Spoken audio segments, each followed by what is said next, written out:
Ani, mga kusog pala ni Kapag Gilasin Pardo kapag sabi niya sa ng J2024. Noon yung pakargaan, kung advantage niya po sa Nagdaw, sa Saluyot Summit 2024 ang niyadiran. Mga governor sa Tulipan, sa National Youth Commission Regional Ivan Pastor Head, Meiji de la Cruz. May RP Hulo, Eloy ng mga para Radyo Pilipinas World Service. Balita mula sa lalawigan sa bawat rehiyon ng ating bayan. Dito sa ang Pilipinas News.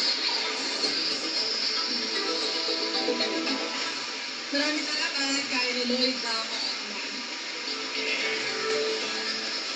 narinig ko rin ang mga balita mula po sa iba't ibang lalawigan dito sa Pilipinas sa pamamagitan po ng ating regional news. At yan po ang kabuuan ng ating programa ng Pilipinas ngayon. Maraming salamat sa ating mga nakasama sa technical side, Kinamina Pinela, Susan Aizon at Anthony Pinela. Maraming salamat din sa ating executive producers, Steph Vicente at Sharon Boneto, sa mga nagulat mula sa iba't ibang lalawigan ng ating bansa para sa ating regional news. At maraming salamat din sa ating station manager, Mr. Ray Sambang. Pinakauling mga kaganapan at kapata saan man kayo naroon. Ang Pilipinas ngayon.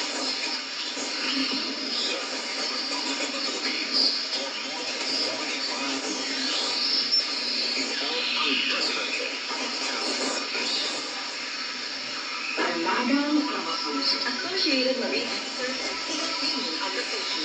Ang programa para sa mga Filipino seafarers at kanilang pamilya. Maghahatid ng informasyon, magsigaw ng inspirasyon at tatangatay sa kanilang mga sitwasyon.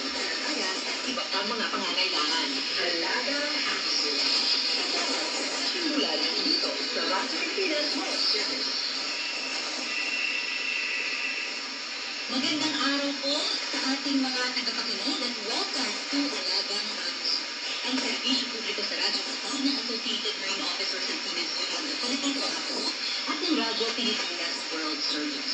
Sa programang ito ay pinag-uusapan natin ang mga iba't programa at welfare services na tauko para sa mga miyembro at dependents ng ating union